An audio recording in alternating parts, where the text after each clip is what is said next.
Hello, അമ്മ മനസ്സിൻ്റെ പുതിയൊരു കഥയിലേക്ക് എല്ലാവർക്കും സ്വാഗതം. ചാനൽ ആദ്യമായിട്ട് കാണുന്നവരാണെങ്കിൽ ഒന്ന് സബ്സ്ക്രൈബ് ചെയ്തിട്ട് ലൈക്ക് ചെയ്യണേ. അങ്ങനെ വാസുദേവൻ അകത്തേക്ക് കൂട്ടിക്കൊണ്ടുവന്നിട്ട് അയാൾക്ക് വയറ് നിറയെ ഭക്ഷണം കൊടുക്കുകയാണ് ജാനകി. ആ സമയത്ത് ആരതി അടുത്ത് തന്നെ ഉണ്ട്. അമ്മ അച്ഛനെ സ്നേഹിക്കുന്ന കണ്ടിട്ട് ആരതി അത് സന്തോഷത്തോടെ കാണുന്നുണ്ട്. ആ സമയത്ത് എത്രത്തോളം ഭക്ഷണം കൊടുത്തിട്ടും ജാനകിക്ക് മതിയാവുന്നില്ല. വാസുദേവൻ പറയുന്നുണ്ട്, മതി, ഞാൻ എടുത്തോളാം എന്നൊക്കെ പറഞ്ഞിട്ടും ജാനകി സന്തോഷത്തോടെ പറയാണ്, നിങ്ങൾ എത്ര ദിവസമായിരിക്കും ഇത്രയും ഭക്ഷണം കഴിച്ചിട്ട്, അതുകൊണ്ട് കഴിക്ക്. കാരണം നിങ്ങൾ ആ സ്വത്ത് 85 ലക്ഷം രൂപ എടുത്തിട്ടില്ല എന്ന് നിങ്ങൾ തെളിയിച്ചല്ലോ, അപ്പോഴാണ് എനിക്ക് സമാധാനമായത്. എനിക്ക് അതുമാത്രം മതി. എൻ്റെ ഏട്ടനും അച്ഛനും നിങ്ങളെ അത്രത്തോളം കള്ളനാക്കി മുദ്ര കുത്തിയതിന് അവർക്ക് വേണ്ടുന്ന മറുപടി തന്നെയാണ് നിങ്ങൾ കൊടുത്തിട്ടുള്ളത്. അത് മുഴുവൻ കേട്ടതിന് ശേഷം വാസുദേവൻ പറയുന്നുണ്ട്, ജാനകി, ശരിക്ക് പറഞ്ഞാൽ ഇത് നീ ആദ്യം തന്നെ നന്ദി പറയേണ്ടത് മേഘയോടാണ്. എന്തൊക്കെയാണ് നിങ്ങൾ പറയുന്നത്? വാസുദേവനോട് ചോദിക്കുകയാണ് ജാനകി. അപ്പോൾ വാസുദേവൻ പറയുന്നുണ്ട്, അതേ ജാനകി, ആ ആനന്ദാണ് ഈ പണം കട്ടെടുത്തതെന്ന് ആദ്യം തന്നെ കണ്ടുപിടിച്ച് എന്നോട് പറഞ്ഞത് മേഘയാണ്. ആരതിക്ക് അത് കേട്ട് ശരിക്കും അതിശയാവുകയാണ്. അവൾ ജാനകിയോട് പറയുന്നുണ്ട്, നോക്കമ്മ, നമ്മുടെ സിദ്ധു പോലും അങ്കിളുടെയും മുത്തശ്ശൻ്റെയും കൂടി അച്ഛൻ തന്നെയാണ് ആ പണം മോഷ്ടിച്ചതെന്നല്ലേ പറഞ്ഞുകൊണ്ടിരുന്നത്. പക്ഷേ മേഘയെ നോക്ക്, അവൾ കുറച്ചെങ്കിലും അച്ഛൻ തെറ്റ് ചെയ്തിട്ടില്ല എന്ന് വിശ്വസിച്ചിട്ട് അത് തെളിയിക്കാൻ വേണ്ടി മുന്നിട്ട് ഇറങ്ങിയില്ലേ. ജാനകിക്ക് വല്ലാത്തൊരു അതിശയവും സന്തോഷവും അത്ഭുതവും ഒക്കെ തോന്നുകയാണ് മേഘ പറഞ്ഞ വാക്ക് പാലിച്ചതിലുള്ളൊരു സന്തോഷം. അപ്പോൾ ആരതി പറയുന്നുണ്ട്, അയ്യോ, എന്താ അമ്മ ഈ സിദ്ധു ഇങ്ങനെ ചിന്തിക്കുന്നത്? അപ്പോൾ ജാനകി കുറച്ച് സങ്കടത്തോടെ പറയുന്നുണ്ട്, അവൻ എൻ്റെ വയറ്റിൽ പിറന്നൂന്നേ ഉള്ളൂ ആരതി. അതിനുശേഷം അവനെ വളർത്തിയതും ആളാക്കിയതും ഒക്കെ മഹേന്ദ്രനേട്ടനല്ലേ. അതുകൊണ്ടാണ് അവരെ തന്നെ വിശ്വസിക്കുന്നത്. സ്വന്തം അച്ഛനെ പോലും അവൻ സംശയിക്കുന്നത്. നിങ്ങൾ ഭക്ഷണം കഴിക്ക്. ജാനകി ഭർത്താവിനോട് പറയുന്ന സമയത്ത് അയാൾ സന്തോഷത്തോടെ ബാക്കി ഭക്ഷണം കഴിക്കുകയാണ്. അപ്പോഴാണ് സിദ്ധാർത്ഥ് അതുവഴി പാസ് ചെയ്ത് പോകുന്നത്. സിദ്ധുവിനെ കണ്ട സമയത്ത് വാസുദേവൻ വിളിക്കുന്നുണ്ട്, ഏയ് സിദ്ധു, ആ അച്ഛാ, ഇങ്ങോട്ടേക്ക് വാടാ. സിദ്ധു പുഞ്ചിരിച്ചുകൊണ്ട് അവരുടെ അടുത്തേക്ക് വരികയാണ്. അപ്പോൾ വാസുദേവൻ പറയുന്നുണ്ട്, വാ, ഇവിടെ ഇരിക്ക്, ഭക്ഷണം കഴിക്ക്.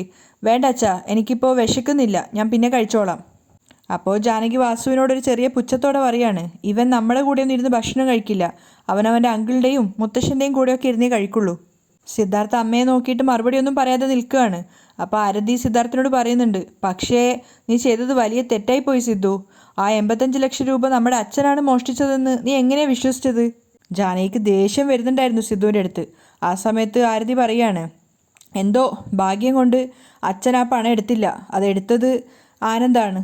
അത് ആനന്ദാണെന്ന് തെളിയിച്ചത് കൊണ്ട് കുഴപ്പമില്ല, അല്ലെങ്കിൽ മരണം വരെ അച്ഛൻ തന്നെയാണ് ആ പണം എടുത്തതെന്നുള്ളൊരു ചീത്തപ്പേരുണ്ടാവുമായിരുന്നു.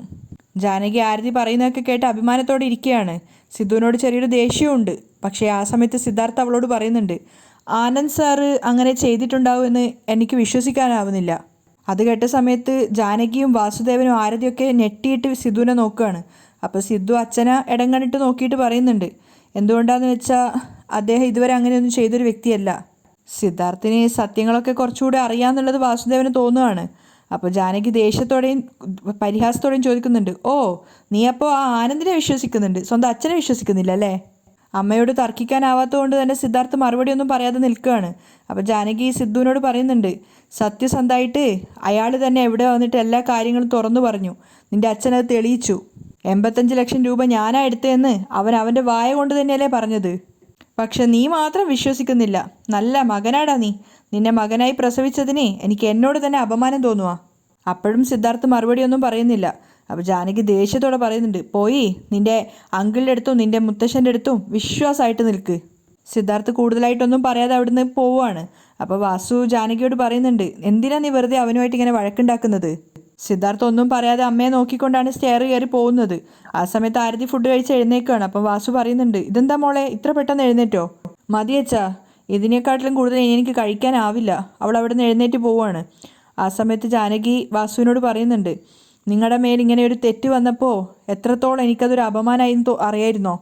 അത് എത്രത്തോളം എന്നെ വേദനിപ്പിച്ചു എന്നറിയോ? ഇന്നാണ് എൻ്റെ മനസ്സിൻ്റെ ആ ഭാരമൊക്കെ ഒന്ന് ഒഴിഞ്ഞത്. വാസു സഹതാപത്തോടെ ഭാര്യയെ നോക്കുകയാണെങ്കിലും ആ സമയത്ത് അയാൾ മനസ്സിൽ ചിന്തിക്കുന്നുണ്ട്, ഹോ, ഭാഗ്യം തന്നെ, മേഘ എന്നെ സഹായിച്ചില്ലെങ്കിൽ മരണം വരെ ഞാനാണ് ആ തെറ്റുകാരനെന്ന് എല്ലാവരും വിശ്വസിക്കുമായിരുന്നു. അതേപോലെ തന്നെ ജാനകിയും പറയുന്നുണ്ട്, മേഘയില്ലായിരുന്നെങ്കിൽ അവസാനം വരെ ഈ ഒരു കള്ളത്തരം നിങ്ങളുടെ പേരിൽ തന്നെ കിടക്കുമായിരുന്നു. സത്യം പറഞ്ഞാൽ നമ്മൾ മേഘയോടാണ് നന്ദി പറയേണ്ടത്. സത്യം പറഞ്ഞാൽ മേഘ ഒരു നല്ല പെൺകുട്ടിയാണ് ജാനകി. ജാനകിയും അത് സമ്മതിക്കുകയാണ്. കുറച്ചു നേരത്തിന് ശേഷം വാസു ഇങ്ങനെ ആലോചനയോട് പറയുന്നുണ്ട്, ജാനകി, ഞാനൊരു കാര്യം ചിന്തിക്കുകയാണ്. എന്താ? മേഘ മാതിരി ഒരു പെണ്ണിനെയാണ് നമുക്ക് നമ്മുടെ സിദ്ധുവിന് വേണ്ടിയിട്ടും കണ്ടുപിടിക്കേണ്ടത്. അപ്പോൾ ജാനകി പറയുന്നുണ്ട്, ഞാനും അത് ആലോചിക്കായികയില്ല. അവളെപ്പോലെ നല്ല മനസ്സുള്ളൊരു പെണ്ണ് തന്നെയാണ് നമ്മുടെ കുടുംബത്തിൽ മരുമകളായിട്ട് വരേണ്ടത്. ഈ ഒരു കാര്യത്തെക്കുറിച്ച് നമുക്ക് പെട്ടെന്ന് തന്നെ ഒരു തീരുമാനം എടുക്കാം. ശരി. വാസുദേവൻ ബാക്കി ഭക്ഷണം കഴിക്കുകയാണ്. ജാനകി വീണ്ടും ഭക്ഷണം ഇട്ടെടുക്കാൻ ശ്രമിക്കുകയാണെങ്കിലും വാസുദേവൻ മതിയെന്ന് പറഞ്ഞിട്ട് എഴുന്നേൽക്കുകയാണ്. ജാനകി സന്തോഷത്തോടെ അത് കണ്ടു നിൽക്കുന്നുണ്ട്. കൈ കഴുകി വന്നതിന് ശേഷം അവരുടെ സാരി തലപ്പൊക്കെ കൈ തുടക്കാൻ വേണ്ടി കൊടുക്കുകയാണ്. വാസുദേവൻ സന്തോഷത്തോടെ കൈ തുടച്ചുകൊണ്ട് അവിടുന്ന് പോകുന്നുണ്ട്. ജാനകിക്ക് അപ്പോഴാണ് ശരിക്കും മനസ്സമാധാനമായത്, ഭർത്താവിനെ തിരിച്ചു കിട്ടിയതിലുള്ള ഒരു സന്തോഷം. സിദ്ധാർത്ഥ നേരെ മുകളിൽ പോകുന്ന സമയത്ത് ടെറസിൽ മഹേന്ദ്രൻ എന്തോ ആലോചിച്ചുകൊണ്ട് നിൽക്കുന്നുണ്ട്. മഹേന്ദ്രനെ കണ്ട സമയത്ത് സിദ്ധാർത്ഥ വിളിക്കുകയാണ്, അങ്കിൾ. വാ സിദ്ധാർത്ഥ്. എന്താ വാസുദേവന് നിന്നോടുള്ള ദേഷ്യമൊക്കെ കുറഞ്ഞോ? അപ്പോൾ സിദ്ധാർത്ഥ് പറയുന്നുണ്ട്, ഏയ് എന്നോടുള്ള ദേഷ്യമൊന്നും കുറഞ്ഞിട്ടില്ല, ദേഷ്യമൊക്കെ അങ്ങനെ തന്നെ ഉണ്ട്. സോറി സിദ്ധാർത്ഥ്, ഞാൻ കാരണമാണ് നിനക്കും നിൻ്റെ അച്ഛനും ഇടയിൽ പ്രശ്നം വന്നത്. മഹേന്ദ്രൻ മാപ്പ് പറയാണ്. അപ്പോൾ സിദ്ധു പറയുന്നുണ്ട്, ഏയ് അങ്ങനെയൊന്നുമില്ല, പക്ഷേ എനിക്കെന്തോ ഒരു ഡൗട്ടുണ്ട്. എന്തോ ആ ആനന്ദ് പണം മോഷ്ടിച്ചു എന്നുള്ളത് എനിക്കെന്തോ വിശ്വസിക്കാനാവുന്നില്ല. എത്രയോ വർഷമായിട്ട് അവൻ നമ്മുടെ കമ്പനിയിൽ ജോലി ചെയ്യാണ്. ഇത്രയും വർഷമായിട്ട് ഒരു ചെറിയ പണം പോലും അയാൾ തട്ടിയെടുത്തതായിട്ട് എൻ്റെ അറിവിലില്ല. അങ്ങനെയുള്ളപ്പോൾ ഇത്രയും വലിയൊരു എമൗണ്ട് അയാൾ, എനിക്കെന്തൊക്കെയോ സംശയം തോന്നുന്നു അങ്കിൾ. അപ്പോൾ മഹേന്ദ്രൻ പറയുന്നുണ്ട്, എനിക്കും അങ്ങനെ ഒരു ഡൗട്ട് ഇല്ലാതില്ല സിദ്ധാർത്ഥ്. കാരണം ആനന്ദ് ഒറ്റ ഒരാളായിട്ട് ഇത്രയധികം പണം മോഷ്ടിക്കുമെന്ന് എനിക്ക് തോന്നുന്നില്ല. അവൻ്റെ പിന്നിൽ ആരോ ഉണ്ട്, അത് ആരാണെന്ന് കണ്ടുപിടിക്കണം. നിങ്ങൾ പറയുന്നത് ശരിയാണ് അങ്കിൾ, ഇതിന് പിന്നിൽ മറ്റാരോ ഉണ്ട്. സിദ്ധാർത്ഥും അത് സമ്മതിക്കുകയാണ്. അത് ആരാന്നുള്ളത് നമുക്ക് കണ്ടുപിടിക്കണം. അത് കണ്ടുപിടിച്ചാൽ മാത്രമേ ഈ മോഷണത്തിന് പിന്നിൽ ആരാണെന്നുള്ളത് നമുക്ക് മനസ്സിലാവൂ. അതെ സിദ്ധാർത്ഥ്, ആ ആനന്ദിനെ നന്നായിട്ട് വാച്ച് ചെയ്യ്. തീർച്ചയായിട്ടും എന്തെങ്കിലും ഒരു തെളിവ് നമുക്ക് കിട്ടാതിരിക്കില്ല. അങ്കിൾ, നമുക്കെന്താ ആനന്ദിൻ്റെ മേൽ പോലീസ് കംപ്ലൈൻറ്റ് കൊടുക്കാൻ പറ്റാത്തത്? അപ്പോൾ മഹേന്ദ്രൻ പറയുന്നുണ്ട്, സിദ്ധു, അവൻ ജയിലിൽ പോകുന്നത് അത്ര വലിയ വിഷയമൊന്നുമല്ല. അവൻ്റെ പിന്നിൽ ആരൊക്കെയുണ്ടോ അവരെയും കൂടെ ചേർത്തിട്ട് ജയിലിലേക്ക് അയക്കണം. അതുകൊണ്ടാണ് പോലീസിൽ പോകണ്ടെന്ന് ഞാൻ പറഞ്ഞത്. ഇത്രയും വലിയൊരു തെറ്റ് അവൻ ഏറ്റെടുത്തിട്ടുണ്ടെങ്കിൽ അതിന് പിന്നിൽ എന്തോ ഒരു വലിയ കളി നടക്കുന്നുണ്ട്. തീർച്ചയായിട്ടും ആ രഹസ്യമാണ് നമ്മൾ കണ്ടുപിടിക്കേണ്ടത്. ശരി അങ്കിൾ, കുറച്ച് നാൾ എനിക്ക് സമയം തരൂ. ഇതെന്തായാലും ഇതിൻ്റെ പിന്നിൽ എന്താ സംഭവിച്ചിരിക്കുന്നതെന്ന് ഞാൻ തീർച്ചയായിട്ടും കണ്ടുപിടിക്കും. സിദ്ധു അവിടുന്ന് പോവുകയാണ്. പിറ്റേന്ന് നേരം വെളുത്തപ്പോൾ എല്ലാവർക്കുള്ള കോഫിയായിട്ട് ലക്ഷ്മി വന്നിട്ടുണ്ടായിരുന്നു. മുത്തശ്ശനും മഹേന്ദ്രനും അതുപോലെ സിദ്ധാർത്ഥും ഒക്കെ ഉണ്ട്. ആ സമയത്ത് ജാനകി അങ്ങോട്ടേക്ക് വന്നിട്ട് അച്ഛനോട് പറയുന്നുണ്ട്, അച്ഛാ, എനിക്ക് നിങ്ങളോട് സീരിയസ് ആയിട്ടൊരു കാര്യം സംസാരിക്കണം. പറ ജാനകി. എൻ്റെ ഭർത്താവ് ചെയ്യാത്ത തെറ്റ് ചെയ്തു എന്ന് പറഞ്ഞ് നാണം കെടുത്തി അദ്ദേഹത്തെ ജോലിയിൽ നിന്നും പുറത്താക്കി. എല്ലാവരുടെയും മുഖത്ത് ജാനകി എന്താ പറയാൻ പോകുന്നതെന്ന് മനസ്സിലായിട്ടുണ്ടായിരുന്നു. അപ്പോൾ ജാനകി പറയുന്നുണ്ട്, ഇപ്പോൾ അദ്ദേഹം ഒരു തെറ്റും ചെയ്തിട്ടില്ലെന്ന് തെളിയിച്ചു. അദ്ദേഹം തെറ്റ് ചെയ്തിട്ടില്ല എന്ന് നിങ്ങളും വിശ്വസിച്ചു. പിന്നെന്തുകൊണ്ടാ അദ്ദേഹത്തെ വീണ്ടും ഫൈനാൻസ് ഹെഡ് ആക്കാത്തത്? മഹേന്ദ്രൻ ഒന്നും മിണ്ടാതെ ഇരിക്കുകയാണ്. അപ്പം മുത്തശ്ശൻ പറയുന്നുണ്ട്, മഹേന്ദ്ര, ജാനകി പറയുന്നത് കേൾക്കുന്നില്ലേ? വാസുദേവൻ തെറ്റൊന്നും ചെയ്തിട്ടില്ല എന്ന് തെളിയിച്ചല്ലോ. പിന്നെ എന്തുകൊണ്ടാണ് നീ അവനെ വീണ്ടും ഫൈനാൻസ് ഹെഡ് ആക്കാത്തത്? ആക്കുന്നതിൽ കുഴപ്പമൊന്നുമില്ല അച്ഛാ, പിന്നെ ഇപ്പം അതിൻ്റെ ആവശ്യമില്ല. കാരണം വാസുദേവൻ നോക്കിയിരുന്ന ആ പൊസിഷൻ ഇപ്പോൾ സിദ്ധാർത്ഥാണ് നോക്കുന്നത്. അത് കേട്ടുകൊണ്ടാണ് വാസുദേവനും അങ്ങോട്ടേക്ക് വരുന്നത്. ജാനകിയുടെ മുഖത്തും നല്ല ദേഷ്യം ഉണ്ടായിരുന്നു. അപ്പോൾ മഹേന്ദ്രൻ പറയുന്നുണ്ട്, സിദ്ധാർത്ഥ് ആ ഒരു റോള് നന്നായിട്ട് കൈകാര്യം ചെയ്യുന്നുണ്ട്. അതുകൊണ്ടാണ് വീണ്ടും ആ ഒരു റോള് മാറ്റണ്ടെന്ന് കരുതിയത്. മാത്രമല്ല വാസുദേവനും വയസ്സാവുമല്ലേ, അതുകൊണ്ട് അവർ കുറച്ച് റെസ്റ്റ് എടുക്കട്ടെ അച്ഛാ.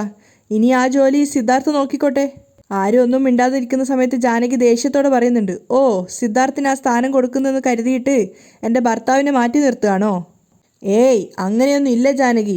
വാസുദേവൻ കുറച്ച് റെസ്റ്റ് എടുത്തോട്ടെ. ഞാൻ സിദ്ധാർത്ഥിനല്ലേ ആ ജോലി ഏൽപ്പിച്ചിട്ടുള്ളത്. അതിൻ്റെ അർത്ഥം എൻ്റെ ഭർത്താവിനെ വീണ്ടും ഫൈനാൻസ് ഹെഡ് ആക്കാൻ ആഗ്രഹിക്കുന്നില്ല എന്നല്ലേ? സിദ്ധാർത്ഥും അമ്മയെ തന്നെ നോക്കിയിരിക്കുകയാണ്. അപ്പോൾ വാസുദേവൻ ആളായിക്കൊണ്ട് പറയുന്നുണ്ട്, ജാനകി, അത് വിട്. എന്തിനാ ഒരു ആവശ്യമില്ലാതെ അവരുടെ അടുത്തൊക്കെ പോയിട്ട് ഇങ്ങനെ കെഞ്ചുന്നത്? എനിക്ക് ഫിനാൻസ് ഹെഡ് ആവേണ്ട ഒരു ആവശ്യവും ഇല്ല. ഒരു നാള് അവരുടെ മനസ്സാക്ഷി അവരെ തന്നെ കുറ്റം പറയും. വാസുദേവൻ ഭയങ്കര സത്യസന്ധനായിട്ട് അവിടുന്ന് പോവുകയാണ്. അപ്പോൾ ജാനകി ഏട്ടനോട് പറയുന്നുണ്ട്, ഏട്ടാ, നിങ്ങൾ ചെയ്യുന്നതിൽ കുറച്ചുപോലും ന്യായമില്ല ഏട്ടാ. എൻ്റെ ഭർത്താവിനെ വല്ലാതെ അപമാനിക്കുകയാണ്. അത് കേട്ടപ്പോൾ മഹേന്ദ്രൻ ഒന്നും പറയാതെ തലതാത്തി നിൽക്കുന്നുണ്ട്. അപ്പോൾ മുത്തശ്ശൻ പറയുന്നുണ്ട്, അയ്യോ, അങ്ങനെ അവൻ വേണമെന്ന് വെച്ചിട്ട് ചെയ്യുന്നതല്ല ജാനകി. സിദ്ധാർത്ഥ് എന്താ നിങ്ങൾക്ക് അന്യനാണോ? നിങ്ങളുടെ മകനല്ലേ. ഇത്രയും കാലം നിൻ്റെ ഭർത്താവ് നോക്കിയിരുന്ന ആ ഒരു ജോലി നിൻ്റെ മകന് കൊടുത്തു, അത്രയല്ലേ ഉള്ളൂ. നാളെ സിദ്ധാർത്ഥ് വീണ്ടും അത് അച്ഛനെ തന്നെ ഏൽപ്പിക്കുകയാണെങ്കിൽ മഹേന്ദ്രൻ എന്താ അത് വേണ്ടാന്ന് പറയുമോ? ജാനകിക്ക് അതിന് പ്രത്യേകിച്ച് മറുപടിയൊന്നും ഇല്ലായിരുന്നു. അവർ ദേഷ്യത്തോടെ സിദ്ധാർത്ഥിനെ നോക്കുകയാണ്. അപ്പോൾ സിദ്ധാർത്ഥ് ഇങ്ങനെ കണ്ണുകൊണ്ട് പറയുന്നുണ്ട്, ഞാൻ എന്ത് ചെയ്യാനാണ്? ജാനകി ഒന്നും തിരിച്ചു പറയാൻ പറ്റാത്തതുകൊണ്ട് അവിടുന്ന് വേഗം ദേഷ്യത്തോടെ പോവുകയാണ്. വീട്ടിൽ ഓരോരോ അസ്വസ്ഥതകൾ നിറയുന്നതിൻ്റെ ആ ഒരു വിഷമം എല്ലാവരുടെയും മുഖത്തുണ്ടായിരുന്നു. മലരി കളിപ്പാട്ടങ്ങളൊക്കെ വെച്ച് കളിച്ചുകൊണ്ടിരിക്കുമ്പോൾ സന്തോഷത്തോടെയാണ് ചന്ദ്രിക അകത്തേക്ക് വരുന്നത്. ചന്ദ്രിക വന്നപ്പോൾ തന്നെ പറയുന്നുണ്ട്, മലർ, അമ്മ എന്താ മോക്ക് വേണ്ടി കൊണ്ടുവന്നേ നോക്ക്. എന്താ അമ്മ? മലർ ചോദിക്കുന്നുണ്ട്. വാ എന്നിട്ട് പുറത്തേക്ക് കൂട്ടിക്കൊണ്ട് പോവാണ്. അപ്പോൾ സൈക്കിൾ ഉണ്ടായിരുന്നു അവിടെ. അപ്പോൾ മലറിനോട് പറയുന്നുണ്ട്, ഈ സൈക്കിൾ കംപ്ലൈൻ്റ് ആയതുകൊണ്ട് എൻ്റെ മോൾക്ക് ഓട്ടാൻ പറ്റുന്നില്ലല്ലോ, അമ്മ ഇത് നന്നാക്കി കൊണ്ട് വന്നതാ, എന്നാ ഓട്ടിക്കോ എന്ന് പറഞ്ഞിട്ട് മലറിന് കൊടുക്കുകയാണ്. മലരും സന്തോഷത്തോടു കൂടി സൈക്കിൾ ചവിട്ടുന്നുണ്ട്. ആ സമയത്ത് ചന്ദ്രിക അത് കണ്ടുകൊണ്ട് അവിടെ ഇരിക്കുകയാണ്, ശ്രദ്ധിക്കണേന്നൊക്കെ പറഞ്ഞിട്ട്. അപ്പോൾ ചന്ദ്രികയുടെ മനസ്സിൽ വരുന്നത് അവിടെ ചെന്നൈയിലായിരുന്ന സമയത്ത് മഹേന്ദ്രൻ കാർ ഓട്ടാൻ പഠിപ്പിച്ചതും സ്കൂട്ടർ വാങ്ങിച്ചു കൊടുത്തതും അങ്ങനെയുള്ള കാര്യങ്ങളൊക്കെ അവളുടെ മനസ്സിലേക്ക് വരുന്നുണ്ട്. അവളുടെ കണ്ണ് നിറയാണ്. പെട്ടെന്നാണ് പ്രതീക്ഷിക്കാതെ മലർ അവിടുന്ന് സൈക്കിളിൽ നിന്ന് താഴെ വീഴുന്നത്. അമ്മ എന്ന് വിളിച്ചിട്ട് നിലത്ത് വീണപ്പോഴേക്കും ചന്ദ്രിക വേഗം ഓടിപ്പോയിട്ട് മലറിനെ കൂട്ടിക്കൊണ്ടുവരികയാണ്. അപ്പം മലറിൻ്റെ കൈയൊക്കെ നിലത്ത് വീണപ്പോൾ പൊട്ടിയിട്ടുണ്ടായിരുന്നു. വാ അമ്മ മുറിവിന് മരുന്ന് തേച്ച് തരാമെന്നൊക്കെ പറഞ്ഞിട്ട് അകത്തേക്ക് കൂട്ടിക്കൊണ്ടുവരികയാണ്. എന്നിട്ട് ഓയിൽമെൻറ്റ് തേച്ച് കൊടുക്കുന്നുണ്ട്. നന്നായിട്ട് കൈ മുറിഞ്ഞിട്ടുണ്ടായിരുന്നു, അതുകൊണ്ട് തന്നെ മലറിന് വേദനിക്കുന്നുണ്ടായിരുന്നു. ചന്ദ്രിക ഓയിൽമെൻറ്റ് തേച്ചു കൊടുക്കുന്ന സമയത്ത് വിഷമത്തോടെ മലർ ചോദിക്കുന്നുണ്ട്, അമ്മ നിങ്ങൾക്ക് ഇവിടെയാണോ ഇഷ്ടപ്പെട്ടത്? മുത്തശ്ശിയുടെ വീട്ടിൽ നിൽക്കുന്നത് നിങ്ങൾക്ക് ഇഷ്ടമല്ലേ അമ്മ? അപ്പോൾ ചന്ദ്രിക പറയുന്നുണ്ട്, നിനക്ക് മുത്തശ്ശിൻ്റെയും വീടാണ് ഇഷ്ടമുള്ളത്, പക്ഷേ നമുക്ക് അവിടെ ജീവിക്കാൻ പറ്റില്ല മോളെ. അപ്പോൾ മലറിനൊന്നും മനസ്സിലാവുന്നില്ല. മലർ ചോദിക്കുന്നുണ്ട്, അതെന്താ അമ്മ? അതൊന്നും പറഞ്ഞാൽ എൻ്റെ മോൾക്ക് മനസ്സിലാവില്ല. എൻ്റെ മോള് കുറച്ചു നേരം കിടന്നിട്ട് റെസ്റ്റ് എടുക്ക്. അമ്മ ഭക്ഷണമൊക്കെ ഉണ്ടാക്കിയതിന് ശേഷം മോളെ വിളിച്ച് എഴുന്നേൽപ്പിക്കാം. മലരും അനുസരിക്കുകയാണ്. ചന്ദ്രിക പായ എടുത്ത് നിലത്ത് വിരിച്ചു കൊടുത്തിട്ട് മലറിനെ അവിടെ കിടത്തുന്നുണ്ട്. ആ സമയത്തൊക്കെ ചന്ദ്രികയുടെ മനസ്സിൽ എന്തൊക്കെയോ സങ്കടങ്ങൾ നിറയാണ്. സബ് രജിസ്ട്രാർ ഓഫീസിൽ നിന്ന് ഇറങ്ങിയതിന് ശേഷം അഡ്വക്കേറ്റ് നേരെ വിളിക്കുന്നത് സിദ്ധാർത്ഥിനെയാണ്. സിദ്ധാർത്ഥ് കാറ് കൊണ്ട് പുറത്ത് പോയിക്കൊണ്ടിരിക്കുന്ന സമയത്താണ് കോൾ വരുന്നത്. അവൻ കോൾ അറ്റൻഡ് ചെയ്ത സമയത്ത് അഡ്വക്കേറ്റ് പറയുന്നുണ്ട്, രജിസ്ട്രേഷന് സംബന്ധമായിട്ടുള്ള കാര്യങ്ങൾ അന്വേഷിക്കാൻ വേണ്ടിയിട്ട് മഹേന്ദ്രൻ സാർ എന്നോട് രജിസ്റ്റർ ഓഫീസിൽ വരാൻ പറഞ്ഞിട്ടുണ്ടായിരുന്നു. ഓക്കെ. സിദ്ധാർത്ഥ് തിരിച്ചു ചോദിക്കുകയാണ്, ഞാൻ അത് സംബന്ധിച്ചിട്ടുള്ള എൻക്വയറി ഒക്കെ ചെയ്തു. വക്കീൽ പറയുകയാണ്, മഹേന്ദ്രൻ സാറിൻ്റെ സ്വത്ത് മുഴുവനും മേഘയുടെ പേരിലേക്ക് മാറ്റിയിരിക്കുകയാണ് സർ. വക്കീൽ പറഞ്ഞത് കേട്ടതും സിദ്ധാർത്ഥ് ശരിക്കും ഷോക്കായി പോവുകയാണ്. അവൻ കാറ് സഡൻ ബ്രേക്ക് ഇട്ട് നിർത്തിയിട്ട് ചോദിക്കുന്നുണ്ട്, എന്താ പറഞ്ഞത്? മഹേന്ദ്രൻ സാറിൻ്റെ സ്വത്ത് മുഴുവൻ മേഘയുടെ പേരിലാണെന്നോ? ഏയ്, അതിന് ചാൻസേ ഇല്ല. അതെങ്ങനെ അങ്ങനെ നടക്കും? സിദ്ധാർത്ഥ് സംശയത്തോട് ചോദിക്കുകയാണ്. അപ്പോൾ വക്കീൽ പറയുന്നുണ്ട്, ലക്ഷ്മി മേഡാണ് മേഘയുടെ പേരിലേക്ക് സ്വത്തുക്കൾ എഴുതി കൊടുത്തിരിക്കുന്നത്. സിദ്ധാർത്ഥിന് ശരിക്കും ഒന്നും മനസ്സിലാവുന്നില്ല. അവനിങ്ങനെ ഷോക്കായിട്ട് നിൽക്കുന്നുണ്ട്. എന്നിട്ട് അവൻ വീണ്ടും പറഞ്ഞുകൊണ്ടേ ഇരിക്കുകയാണ്, ലക്ഷ്മി ആൻറ്റി അങ്ങനെ ചെയ്യാനുള്ളൊരു ചാൻസും ഇല്ല. എങ്ങനെ അങ്ങനെ സംഭവിച്ചത്? സർ, നിങ്ങൾ ഒന്നുകൂടെ വ്യക്തമായിട്ട് നോക്കിയതിന് ശേഷം എന്നോട് പറ. സിദ്ധാർത്ഥ് പറയുന്നുണ്ട്. അപ്പം അഡ്വക്കേറ്റും പറയുകയാണ്, സർ ഞാൻ 2 തവണ ക്രോസ് ചെക്ക് ചെയ്തതിന് ശേഷമാണ് നിങ്ങളോട് ഇത് വിളിച്ച് പറയുന്നത്. സ്വത്ത് മുഴുവൻ ഇപ്പം മേഘയുടെ പേരാണുള്ളത്. നിങ്ങളുടെ മേഘയോട് ചോദിച്ചു കഴിഞ്ഞാൽ എല്ലാ സത്യവും നിങ്ങൾക്ക് മനസ്സിലാവും. കുറച്ച് നേരത്തെ ആലോചനയ്ക്ക് ശേഷം സിദ്ധാർത്ഥ് പറയുന്നുണ്ട്, ശരി, നിങ്ങളൊരു കാര്യം ചെയ്യ്, മേഘയുടെ പേരിലേക്ക് എഴുതിയിരിക്കുന്ന ആ സ്വത്തിൻ്റെ എല്ലാ ഡീറ്റെയിൽസും ഒരു ഫോട്ടോ കോപ്പി എടുത്തിട്ട് എന്നെ ഒന്ന് ഏൽപ്പിക്ക്. ശരി, ഞാൻ ഡോക്യുമെൻ്റൊക്കെ ഓരോ ഫോട്ടോസ്റ്റാറ്റ് എടുത്തതിന് ശേഷം ഇവിടെ തന്നെ നിങ്ങളെ കാത്തു നിൽക്കാം. ഇങ്ങോട്ടേക്ക് വാ. Okay, thank you. Siddharth call cut ചെയ്യാണ്. എന്നിട്ടും അവൻ്റെ കൺഫ്യൂഷൻ മാറുന്നില്ല. അവൻ ചിന്തിക്കുന്നുണ്ട്, അതെങ്ങനെ ലക്ഷ്മി ആൻറ്റി എല്ലാ സ്വത്തുക്കളും മേഘയുടെ പേരിൽ എഴുതി വെക്കും? എന്തോ ഒരു ചതി നടന്നിട്ടുണ്ട്. എന്താണെന്ന് മനസ്സിലാക്കണം. സിദ്ധാർത്ഥ് നേരെ പോയത് രജിസ്റ്റർ ഓഫീസിലേക്കാണ്. അഡ്വക്കേറ്റ് അതിൻ്റെയൊക്കെ ഫോട്ടോ കോപ്പി എടുത്തിട്ട് സിദ്ധുവിനെയും കാത്തു നിൽക്കുന്നുണ്ടായിരുന്നു. അവൻ വന്നപ്പോൾ തന്നെ അതിൻ്റെ ഫോട്ടോ കോപ്പിയൊക്കെ സിദ്ധുവിന് കൈമാറുകയാണ്. അവനതൊക്കെ വായിച്ചു നോക്കിയപ്പോൾ അയാൾ പറഞ്ഞതൊക്കെ ശരിയാണെന്ന് സിദ്ധാർത്ഥിന് മനസ്സിലായി. അവൻ ആകെ വെപ്രാളത്തിലാവുകയാണ്. അങ്ങനെ കുറച്ചു നേരം അതൊക്കെ നോക്കി അയാളോട് സംസാരിച്ചതിന് ശേഷം പെട്ടെന്ന് തന്നെ മഹേന്ദ്രൻ്റെ അടുത്തേക്കാണ് പോകുന്നത്. മഹേന്ദ്രൻ സിദ്ധാർത്ഥിനെ വെയിറ്റ് ചെയ്ത് നിൽക്കുകയാണ്. സിദ്ധാർത്ഥാണെങ്കിൽ വെപ്രാളത്തോടു കൂടിയാണ് കയറി വരുന്നത്. കാറ് നിർത്തിയ ഉടനെ തന്നെ പെട്ടെന്ന് ആ ഒരു ടെൻഷനോടെ വന്നിട്ട് കയ്യിൽ ആ പേപ്പറൊക്കെ ഉണ്ടായിരുന്നു. അപ്പോൾ സിദ്ധാർത്ഥിനെ കണ്ടപ്പോൾ മഹേന്ദ്രൻ ചോദിക്കുന്നുണ്ട്, എന്താ സിദ്ധാർത്ഥ് ഇങ്ങനെ വെപ്രാളത്തോടെ ഓടി വരുന്നത്? അപ്പോൾ സിദ്ധാർത്ഥ് വളരെ ഗൗരവത്തോടെയാണ് സംസാരിക്കുന്നത്. അതൊക്കെ അവിടെ നിൽക്കട്ടെ, നിങ്ങൾ ആ പെരുമാളെന്ന് പറഞ്ഞ ആളെ രജിസ്റ്റർ ഓഫീസിലേക്ക് വിട്ടിട്ടുണ്ടായിരുന്നോ? ആ ഉണ്ടായിരുന്നു, മഹേന്ദ്രൻ കൂളായിട്ട് പറയുകയാണ്. അപ്പോൾ സിദ്ധാർത്ഥ ഞെട്ടിക്കുന്ന കാര്യം പറഞ്ഞു കൊടുക്കുകയാണ്. അങ്കിൾ, പക്ഷേ ഇപ്പോൾ നിങ്ങളുടെ സ്വത്തുക്കളൊന്നും നിങ്ങളുടെ പേരിലല്ല അങ്കിൾ. സിദ്ധാർത്ഥ് ഷോക്കായിട്ടാണ് പറയുന്നത്. സിദ്ധാർത്ഥ് എന്താ പറഞ്ഞതെന്ന് പോലും മഹേന്ദ്രൻ മനസ്സിലായിട്ടില്ല. കാരണം എന്താണ് സിദ്ധാർത്ഥ് ഉദ്ദേശിക്കുന്നത് എന്ന് പോലും. അവിടെയാണ് ഇന്നത്തെ എപ്പിസോഡ് വൈൻഡപ്പ് ചെയ്യുന്നത്.